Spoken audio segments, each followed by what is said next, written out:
Ladies and gentlemen, Larry Stevens knows a great deal about 483s. He is an expert witness. He's the heavy that they bring in to nail the sons of bitches. Am I right, Larry?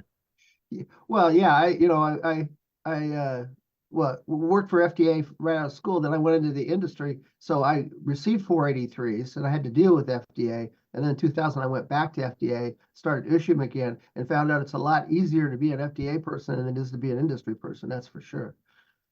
Well, because the industry person has to jump when FDA says so, and FDA Right. doesn't have to jump. They need to just plod along and do their job. Right, and there's consequences to the inspection for the company. For the investigator, it's like, yeah, just another inspection. I'll do this one, give them 483, go out, and next week I'll do another one. And it's finding problems and not have to solve them is wonderful. Fair enough. Well, teach us a thing or two. So you get that bad letter in the mail, which is just a warning. You have plenty of time to respond, and you're going to teach us how to properly respond, not to exacerbate the. I'm going to provide some insight into a way to keep FDA off your back.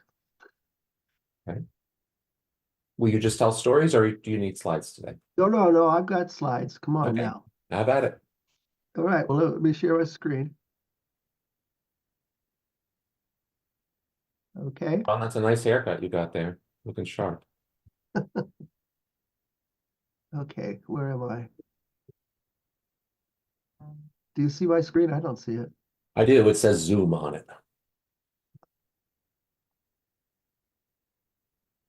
Well, son of a gun. It says you're screen sharing. You are screen sharing. Go click on the P for PowerPoint and see Okay, if how's that? Does that much better. There we go. All right. Lawrence Stevens rack. Yeah, okay. Well, I think we're all set to start then. Yes, please. Ladies and gentlemen, Larry Stevens. Well, thank you, Joe. Joe, with that, I want to thank you for the opportunity to do this. The medical device group has clearly grown a lot, and this is a chance for me to do a little advertising, because this is a sharing organization, and people can meet other people that can help them in their business, and I hope to do that for people. And the presentation is one that I like to do because I have some insight from having been on both sides of the fence. So let's go ahead and get going. What we're going to talk about today is what is an FDA 483, and importantly, what it's not. And then what is a warning letter? I hope that none of you have ever gotten a warning letter, but FDA sends them out, and they'll talk a little bit about that and how you get one if you want to get one.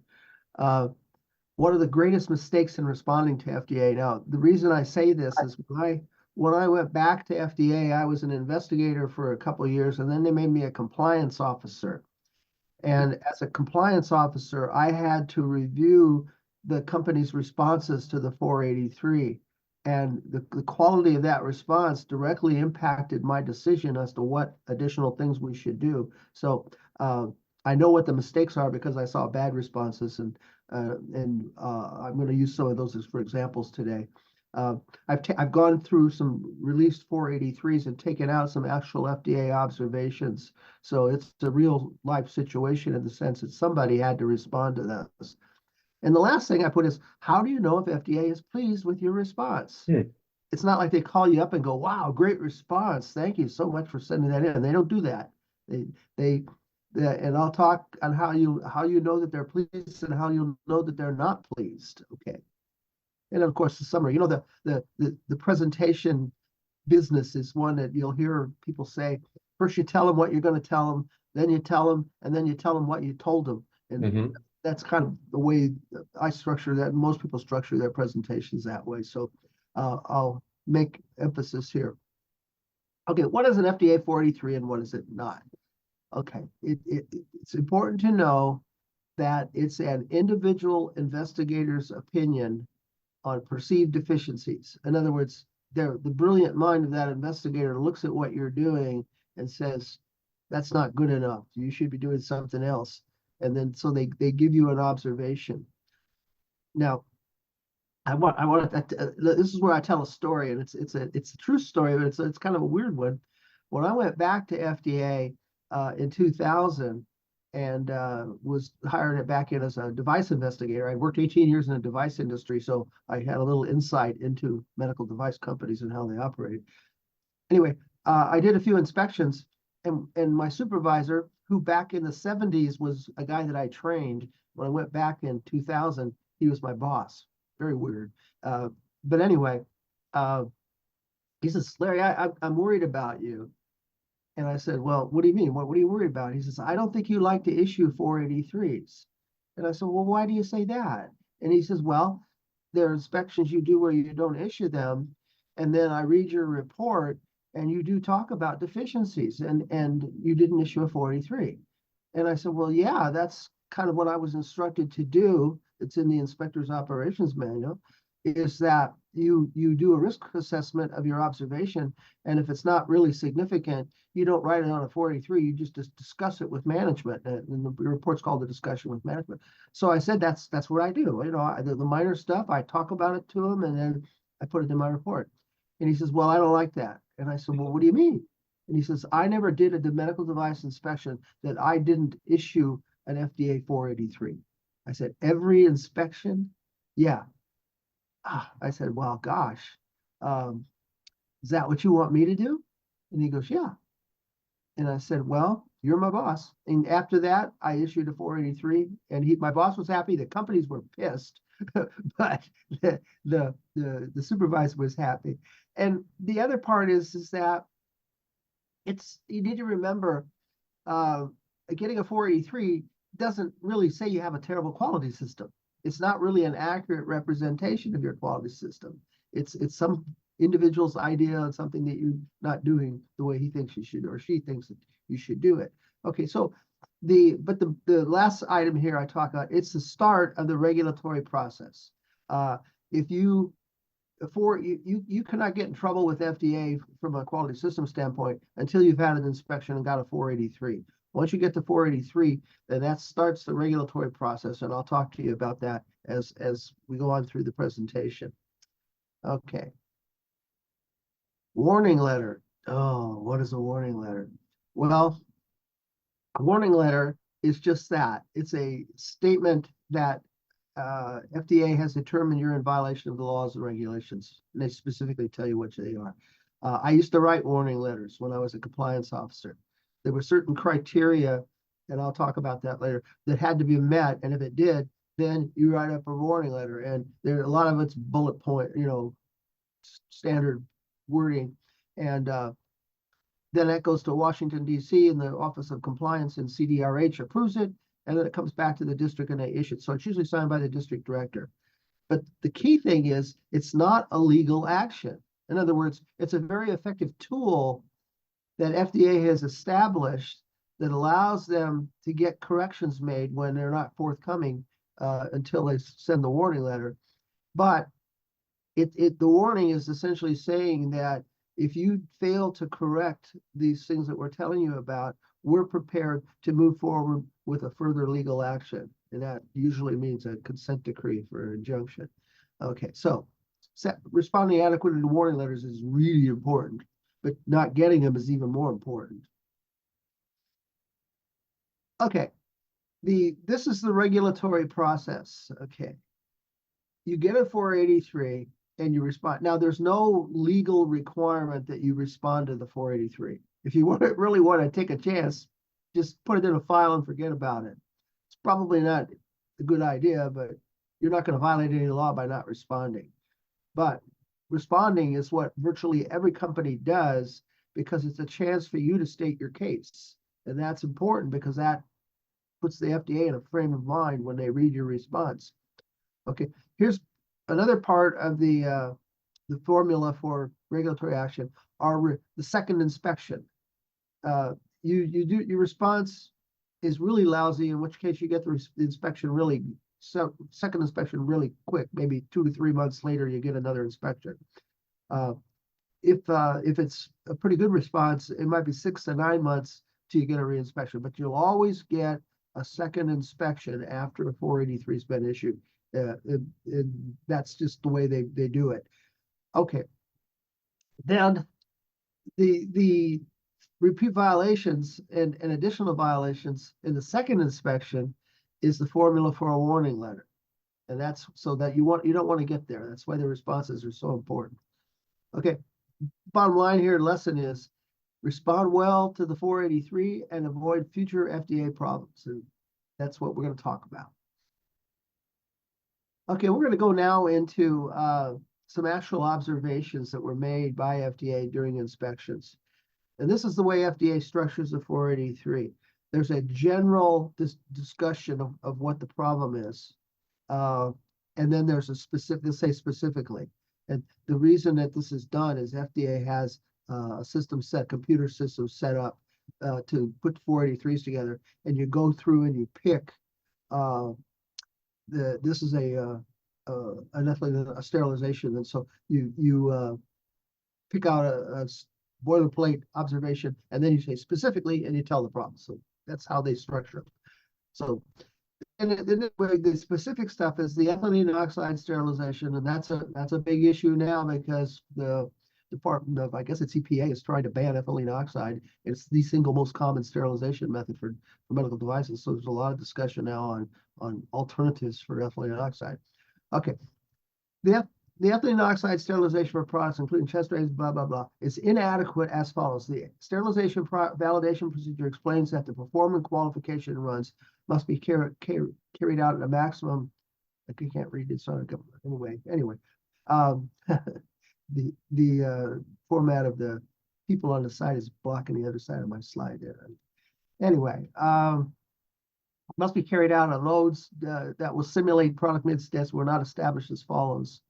Then it goes on and lists it. So essentially, when they did their sterilization process validation, their runs that they made were not well controlled, and that meant that you couldn't really compare one result to another result because they were different. So here's the response that the company put together. We've reviewed and updated the ethylene oxide sterilization validation procedure and repeated the validations for chest drains and thoracic catheters. Okay, that sounds good, right? Yeah, they said that it was faulty, so you updated your procedure and you repeated it, and everything went well. Well, that's not adequate from FDA's perspective. That fixed the problem, but the question is, why did the problem occur? Okay, here's the response that I wrote that would come much closer to convincing the FDA that you really got this under control. So it says, we reviewed and updated this sterilization procedure and pre-review validations. That was the last one. But then it says, in addition, we performed an audit of all process validation protocols for any deficiencies. Also, we have performed documented additional training for all personnel involved in the process validation. And we have included here copies of the revised procedures, validation report, as well as documentation of the training performed. Now, what is this response telling them? We looked at the problem and said, okay, why did it happen? Because we need to go back and look at all of our other ones to make sure that we didn't screw up on those. And in order to do that, there were some personnel issues involved, so we have to do all the training. But the bottom line here is you also include in your response the objective evidence to prove that you did what you said you were going to do. So you put in the validation reports and the training documentation. I'm a compliance officer. I read this response. I go, yep, these people got their act together. We don't have to worry about them. Okay, here we go. The FDA has something called a QSIT, Quality Systems Inspection Technique, and it includes 4 major subsystems. Well, design control is one of the parts of that. So you'll always get your design control covered. And they say in this particular observation is procedure. Here's the boilerplate. Procedures for design verification have not been adequately established. Specifically, the design verification procedure specifies that the packaging system performance testing demonstrates that the product packaging provides physical protection of us to maintain integrity strength was not implemented for chest drains as follows. So they had a requirement in their procedure, but they didn't do it in one particular product. They didn't do it the way they say the procedure said they were going to do it. Here's the poor response. Oh, the chest tube validation wasn't go? Well, we went in and fixed it. We completed the packaging validation of chest tubes in accordance with design verification validation procedure. Now, if you're an R&D person or a manufacturing person, you say that's a good response. But if you're a regulatory quality person, you'll say, no, we got to do more than just that. So that's why companies have to hire individuals with specific talents, because not everybody's needs to know, but this response would look, for someone who didn't know any better, would look just fine, but not to the compliance officer. Okay, here is the detailed response. We've completed the packaging validation of chest tubes in accordance with the design verification validation. So that's repeated that one. Then we go in. We audited all design history files and assured packaging validation was completed accurately. We have retrained all project managers in the elements of packaging validation that must occur to qualify packaging. And we've attached the completed packaging validation of the chest tubes. Also, we've attached the audit report of the DH files, and we've attached the training documentation for packaging validation. In other words, we know that this problem occurred because somebody screwed up. They didn't apply the procedure correctly. So we're going to make sure that they didn't do other ones, and we're going to train people on it. So again, this response, the compliance officer is smiling, saying, oh yeah, these people really got their act together. Okay, here's another observation out of a 483. There's a failure to thoroughly review any unexplained discrepancy in the failure of any batch or of any of its components to meet its specifications, whether or not both have been already distributed. That's the general observation. The specific one, since August 2007, your firm has conducted approximately 8 sterility failure and inspection investigations for the following. These investigations were incomplete and they did not include other lots of potentially impacted product, did not include any environmental monitoring results, and were not opened or completed in a timely manner, and did not have adequate root cause assessments of CAPAs. That's another little hint. One time I was doing a contract audit, and it was a big corporation, and the woman that was a regulatory manager was with me, and I said to her, your procedure for CAPA is not complete because you're not referencing root cause in there. And she says, well, where does it say that in the regulation? Okay. I should have kept my mouth shut, but I didn't. I said, that's the kind of question I would expect from a junior regulatory. Oh, no. But you're the manager, and the FDA has requirements that are not in regulations, but you need to know them. And she just went, well, I got a call that evening and was taken off of the contract audit, and I never got another contract audit with that company because I insulted the RA man. But it's true. It's naive to think. But Joey knows not to say that. Am I right, Eddie? Okay. Yes. Well, again, I was speaking real. I was shocked that she said that because everybody knows that there. Well, anyway, root cause should be in your CAPA procedure, and in this case, they didn't have it. If I could, my observation so far, when you're showing these poor responses, it's almost as though if you give an earnest effort to completely answer the question, you get credit. If you say, just a sentence, you're trying to get away with something, that's not going to fly. Is that? Yeah, well, it's you need to demonstrate to FDA that you've got more than a superficial knowledge of your system. In other words, Right. It's like if you say, for example, in an observation, SOP such and such, the copy that was on the person's desk was the outdated revision. It's been revised and they don't have the updated revision. That's the observation. And you say, oh, well, we took that away from the employee and we gave him the updated one, so we fixed it. And that's naive because you really haven't fixed it. And then you need to figure out how the heck your system failed you that you didn't get updated procedures. Now with electronic systems, that's not really a big deal anymore because the updated ones are the only ones they can get to when they bring up the procedure. Okay, well, this is the, Oh, couple I see hands, some Ginger. hands, I see some hands up. You Oh, want to go ahead and Yeah, take a Ginger, you Sure. want to go first?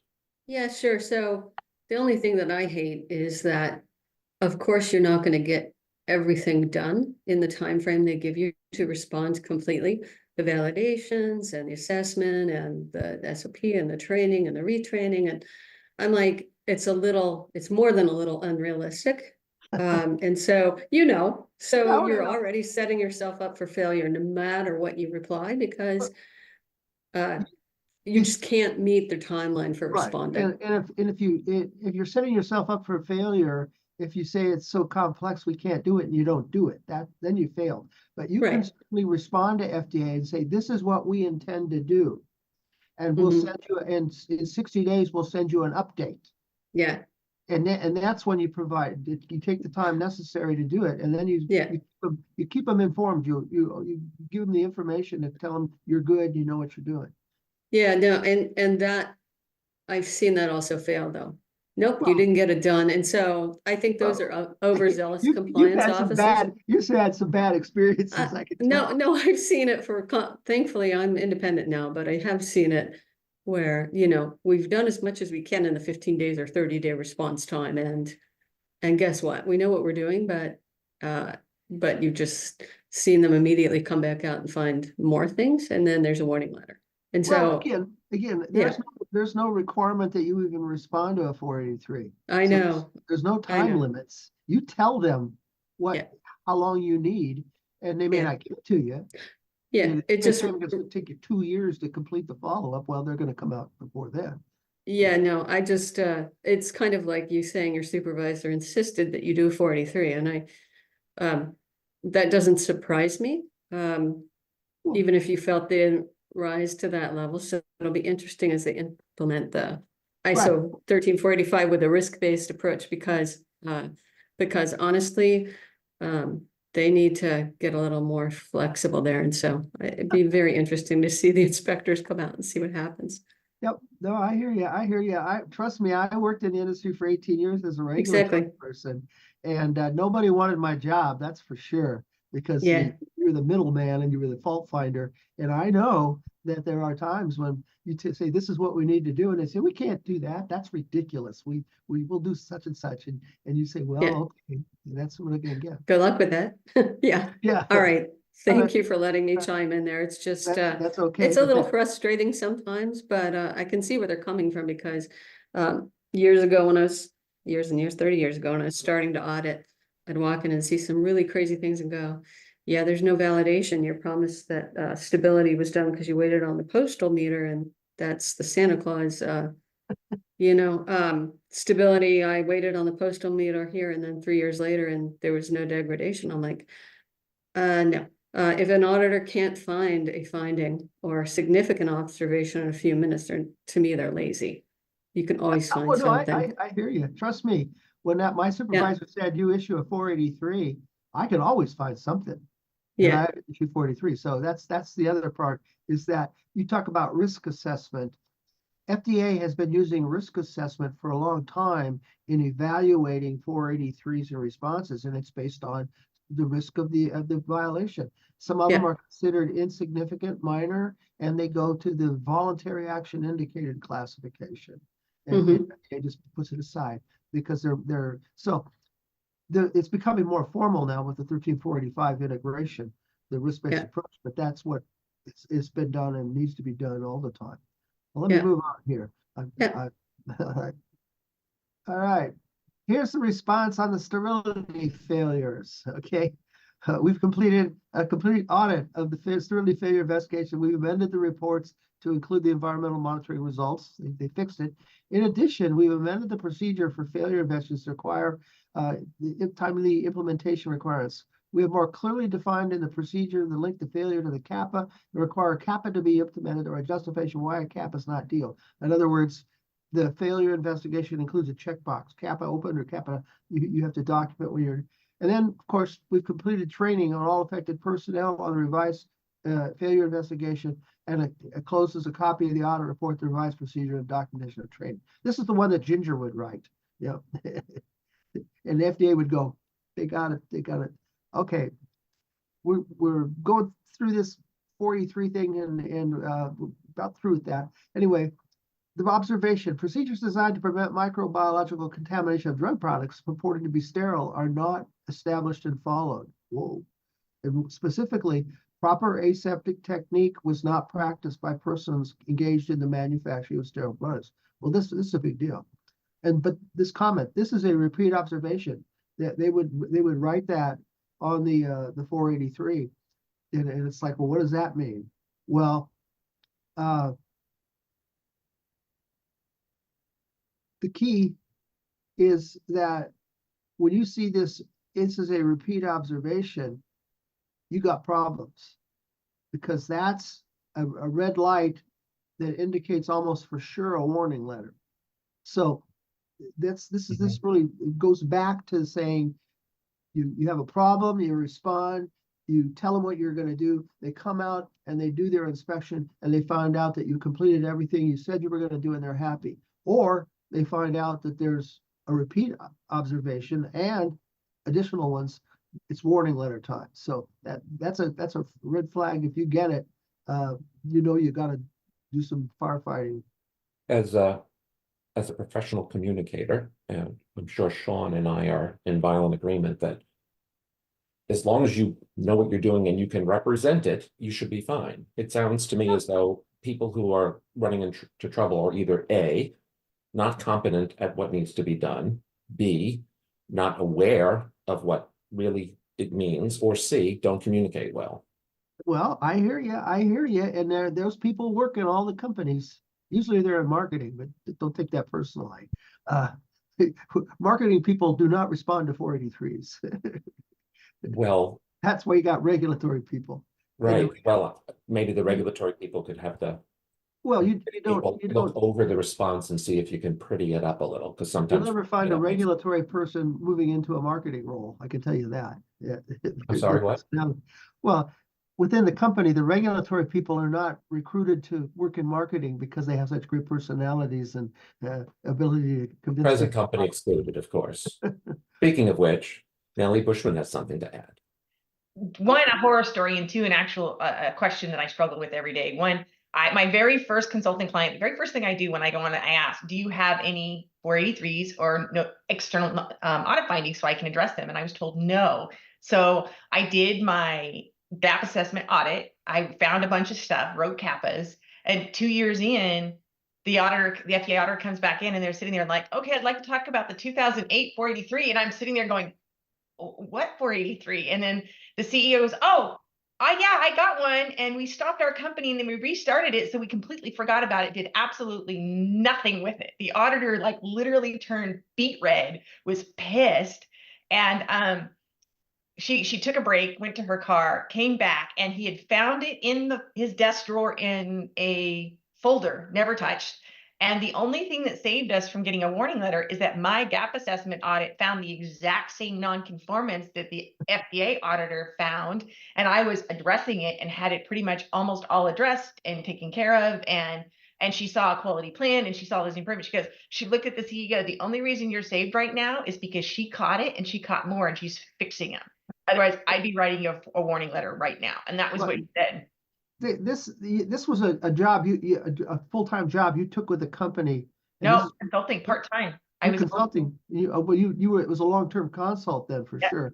Yeah. But anyway, that's why consultants are important. That's why the details need to be paid attention to, because you got CEOs who go, oh yeah, we did get a Ford. It's like, oh my gosh. So, and then here's my really tricky question. A lot of my clients are startups. They're doctors or people who've never been a part of the medical device world, okay? And when we're talking about responsibilities, and one of the things I've actually had different opinions on this, and so I'm just getting your opinion, is that contractors and consultants shouldn't be management rep. Now, I will act as primary management rep and make their CEO, who's never been, this secondary management rep with the explanation in their job description that they're learning from me because they've never been a management rep. There's nobody qualified at the company to do it.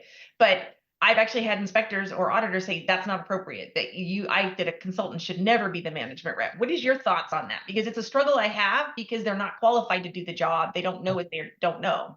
No, I would agree. The main reason is the consultants are not bound by the authorities within the company. In other words, they as a consultant, they don't necessarily have the authority or power to implement things, and they could be gone in a moment. There's a number of things. They may be fully qualified, but the business relationship wouldn't seem right. One of the things that I know that management responsibility is not well understood by all companies. And when I was an FDA investigator in the early 2000s, the first thing I would do is I would go in and I'd say, I want to issue the notice of inspection, but I need to issue it to the CEO or the general manager. Well, that's okay. I'm the VP of RIQA. You can give it. No, I need to issue it to the person in charge. Are they here? Yes, they are. Okay, well, could you tell them I need to talk to them? It won't be long. And of course, I would go in, and the CEO would be standing there, looking at me like, "What the heck?" And the issue was that I would ask a few questions, and based on the answers I got, I would have an idea how the inspection was going to go. I would say to the CEO, "What is your role in the quality department?" Now, the most common response was, "I hired a quality assurance director, and I've given them the responsibility, and their responsibility is to set up all the requirements for FDA." And I would follow up that, but what you personally, what's your personal role? Well, I'm the boss, right? No, okay, and I'd say, okay, we got problems there. Now, the response that I wanted to hear was that, well, I'm actively involved in the quality program as a CEO. In fact, I guess I'm kind of the chief quality officer. We have management reviews, and during those management reviews, I make sure that we're reviewing quality data. I make sure during the budgeting process that the quality department is able to adequately staff to do what needs to be done. That kind of detail, I would know this place is going to be probably pretty good, because it's got, as the boss goes, so goes the company.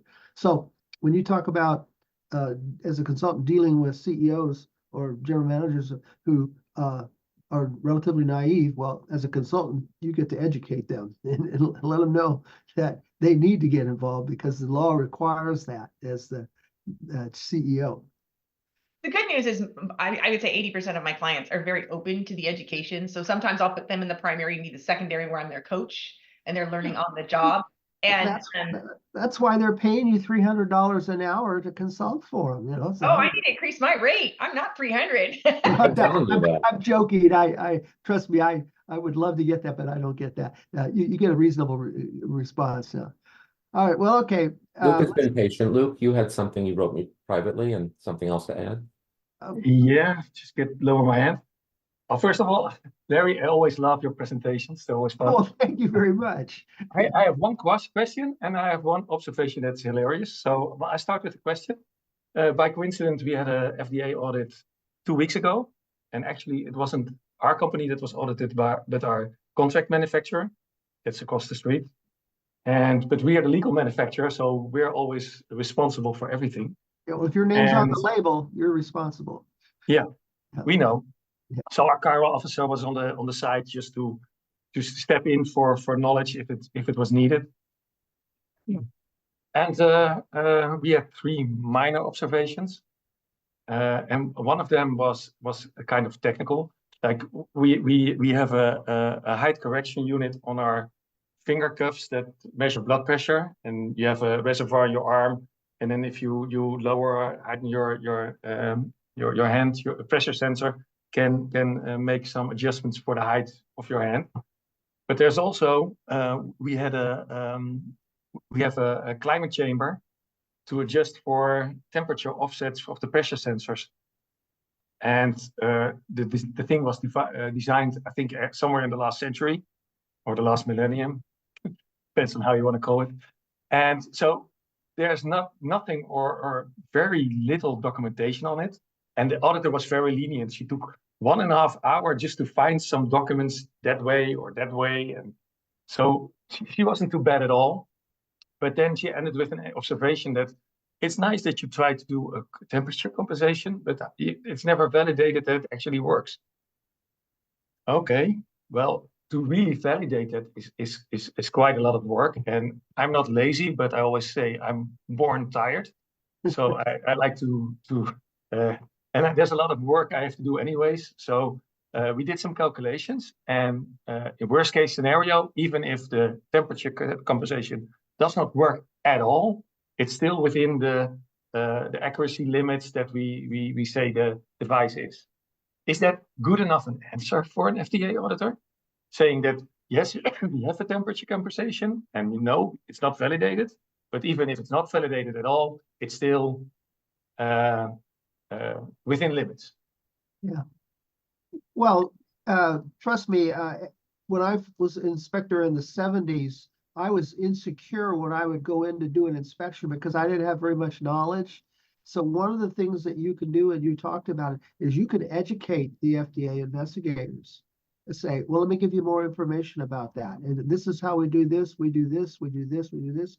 And Yeah, a lot of times they have open minds and they'll go, oh, okay, that's okay. Yeah. Okay. So Yeah. you think is it then helpful to refer to standards, regulations, whatever? Oh, no, Saying absolutely. this is a standard says your blood pressure must be within 4 millimeters of mercury.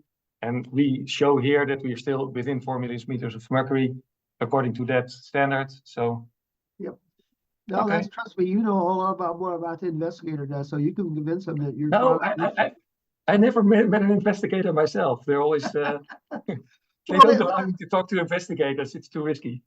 See, the only time you get in trouble Mm. is if it's a recall inspection or Yeah, I a know. complaint inspection and something has actually failed in the field.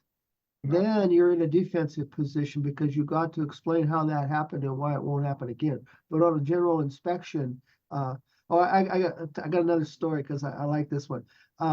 When I went back in 2000 and I was a compliance officer, I was reading one of the trade publications, and there was an article written in there by the CEO of a small company saying, our quality system is FDA approved. And he goes on to say that they had an inspection and they didn't get a 483. Therefore, the investigator determined that their quality system was adequate and they're very happy about what they did. And I read that and I thought, what an idiot. FDA does not approve Quality systems. No. So you know what I did? I called him up.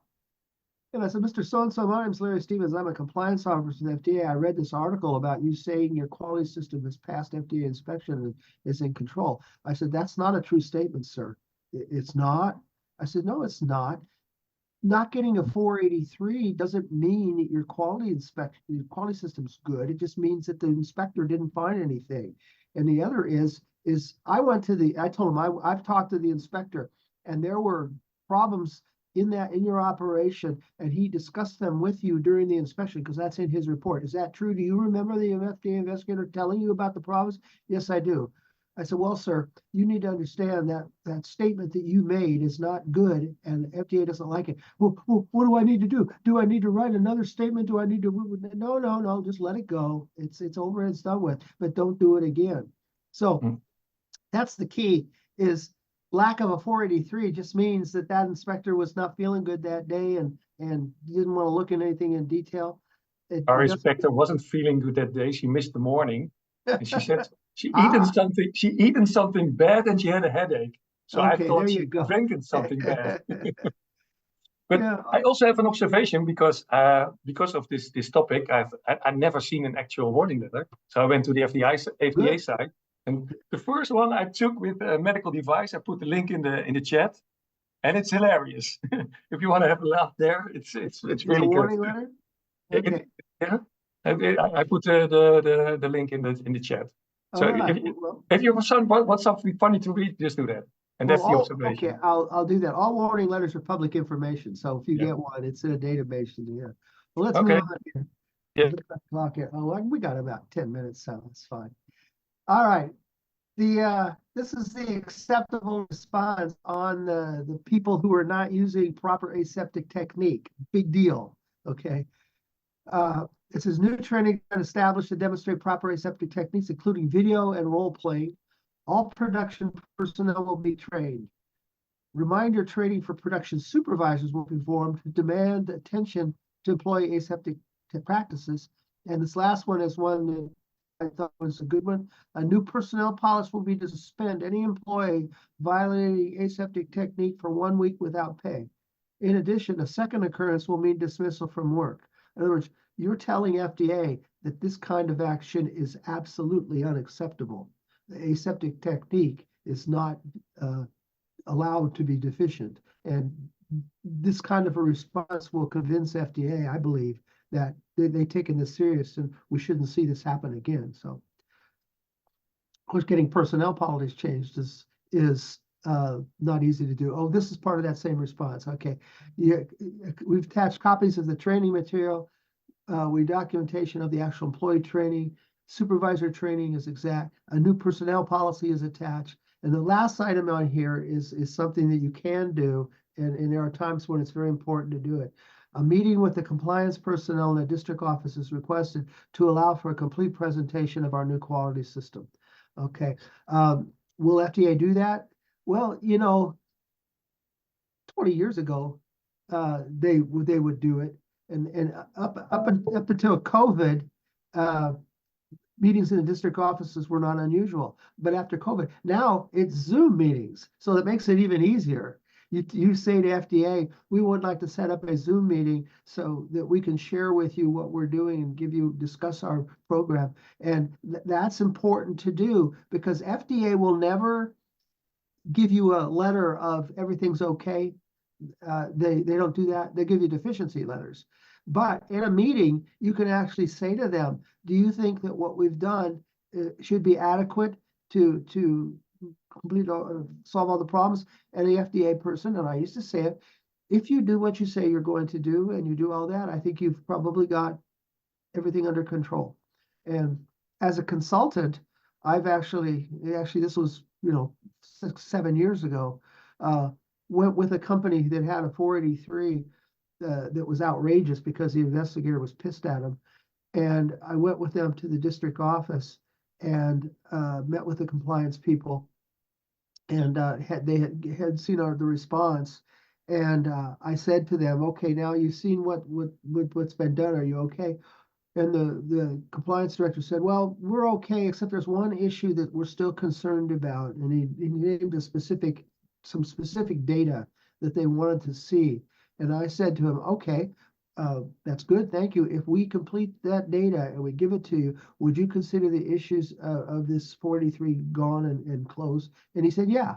So that's what you want at meetings. You want to get face to face with people, either, well, now face to screen, but get them talking because they're people, and they will discuss things with you and getting them on your side. One of the things you want to do, you want to establish an open line of communication with them, that let them know you're a good person, that you're not a bad guy or you're a bad girl, you're going to get things done. And so I'm a firm believer in meetings. Okay, how do you know if they're pleased? Like I say, they don't send you a letter saying, congratulations, you've done a great job fixing everything. But one of the ways you can tell is time elapses, I guess that's it. Anyway, months with no further contact. In other words, if you have a lousy 483 response, usually within 2 or 3 months, you're going to get the reinspection.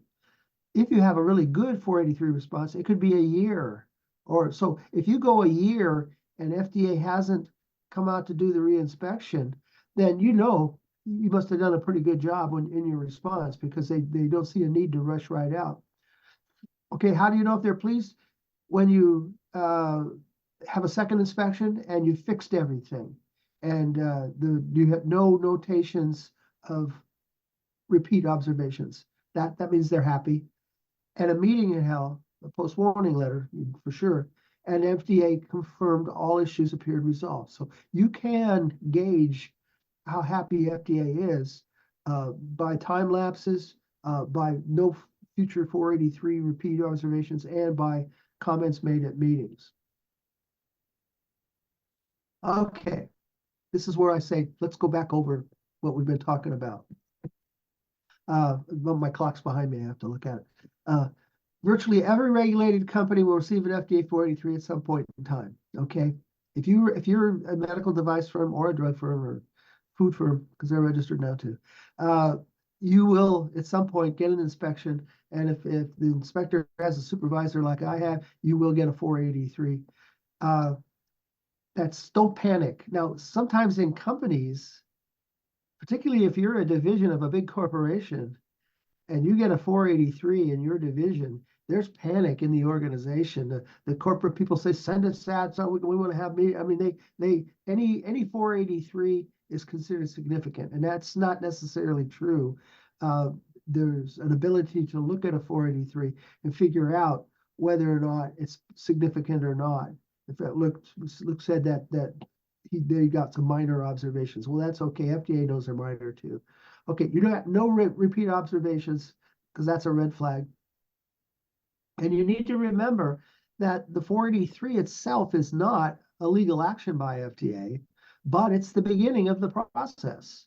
And you need to stop it as soon as you can and avoid this final thing that I talked about. You want to avoid a warning letter. Most companies never get a warning letter. They all get 483s, but very few of them get warning letters. But if you get a warning letter, that's your last chance to avoid an FDA regulatory confrontation. And you must provide a detailed, complete warning letter response and have a meeting with FDA. I want to mention an example, a bad example, and that's Philips and their Respironics division. If you go back and look at the 483 that was issued post the recall, it's public information. The FDA saw things that they should have never seen. The company had gone for years knowing about a problem and had never fixed it.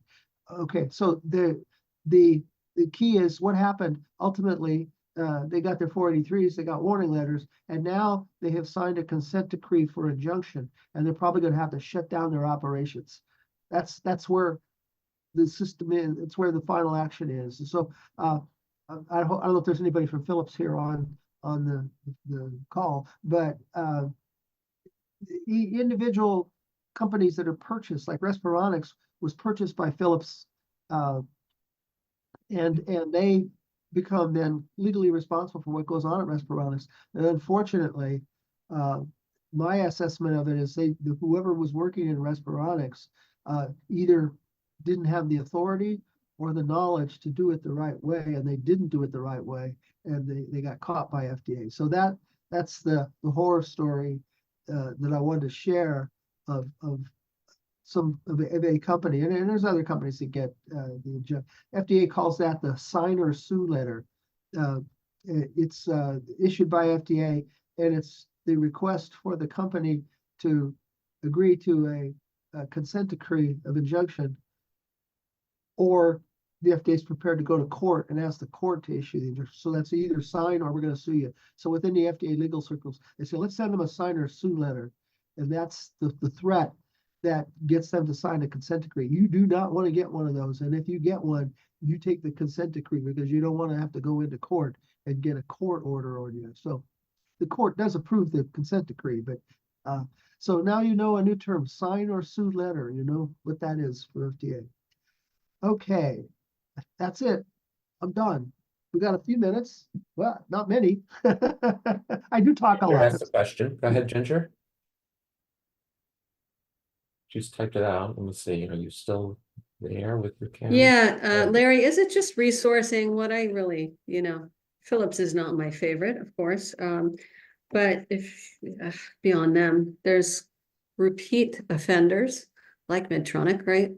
Where they never seem to fix things, or GE had their consent decree with imaging devices, etc. Why do we see them repeat warning letters?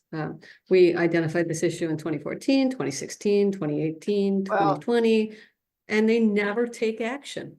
I'd say that's the woke FDA. That wasn't the FDA I worked for. The key is a warning letter is just that. If you don't fix it, the consent decree is later. But FDA will actually issue second warning letters, which I think is ridiculous. It's when you're going to warn them into compliance. So I believe that the FDA is not the regulatory agency that it used to be, like a lot of other government agencies are, and the industry has a lot of influence over them, and so that's why they're issuing multiple warning letters. And Who loses in this? Well, if a company Patients. well, absolutely. If a company has poor systems and they put out defective products and people get hurt by them, i.e. inhale particulate matter from a degrading filter, that's who suffers. So when I talk to a jury, I say to them, I want to thank you for allowing me to work for you. And the reason I say that is FDA works for the American public. And I Yeah. represented you when I would go into those companies and do inspections. I was representing you to make sure they were doing a good job. And the reason I'm in court here today is to talk about what this company did and why FDA would not think that they were doing it the right way. Now, see, a jury can understand that. Oh, yeah, he works for me. Mhm. But it's true, it really is. But what you want to do as an expert witness is endear yourself to the jury. You Right. want to have credibility with them. So that's if you ever want to be an expert witness. That's another training I do. Yeah, no, I just wondered if it's also resourcing. I know you say woke, but it just seems like there just isn't enough, or they're not Well, taking it seriously. The compliance part has been de-emphasized. The communication part has been opened up. I sat on through an FDA panel meeting this week. How can I do that? Well, it was on Tuesday. It was a circulatory systems panel, and it was a Zoom meeting. And it was Yeah. wonderful because I got stuff out of that is really new stuff, like patient-reported outcomes, PROs. Mhm. Right. That's a big deal now with FDA to get patients involved in their clinical studies and have the company collect data on patients' perceptions of the effect of the product. And I thought, that's not scientific, but it doesn't matter. It's patient information, it's patient involvement, and that's the FDA of today. Mhm. Okay. Thanks. No I problem. have another question. Yes. Larry, do the FDA and do they do anything with observations from notified bodies? Like it was not our fault, but there was a faulty. We had a device that was defect, and it was still sent out to a customer, which is of course it's not done. No. But unfortunately, it wasn't in use there, so we could get it back in time. Right. But it was a serious issue, and it was noted by the notified body. Do you look at those things too, or is Well, it? the single audit program does allow for some sharing of information, but FDA We have doesn't. every step. Yeah. FDA doesn't routinely get reports from notified bodies. However, there are notified bodies who would proactively contact FDA and say, this is a problem that's occurred and we think it's occurring in the United States. There's product been shipped there. And so don't be surprised if FDA is notified, but there's no regular sharing of information. Okay. Thank you very much. All right. Well, the hits keep coming. Larry, this was great today. Next week, a friend of mine, Al Lorenzo, is going to talk to us about non-invasive data collection. What's Following- invasive data? I guess I'm going to see that just to find out what it is. Well, it's collecting biometric data without, well, I'm not entirely sure. That's why you got to tune in. Okay. Right. That's a good topic for a seminar. The following week is fan favorite, all around loved Italian guy, Andre Domino. He's going to talk to us about how he brought his product to market. And then the following week, Eddie is going to talk about getting his device to market. And then Ginger is going to grace us with a presentation about how design and regulatory can coexist. So looking forward to all of those. Yeah, And, don't laugh on that one. Sorry. I'm sorry, what? I said, don't laugh on that presentation. Oh, It can work. Oh, yeah. yeah, it has to work. It has to. Exactly. In the chat, I put the link to the hotel for 10X. If you're on the fence about going, just sign up for a room and cancel if you don't end up coming. That way you can be sure to get the group rate. And that's it for today for Joe Hage and Joe Hage Enterprises. This has been Joe Hage with our special guest, Larry Stevens. Thanks, everyone. See you next week. Bye. Thank you.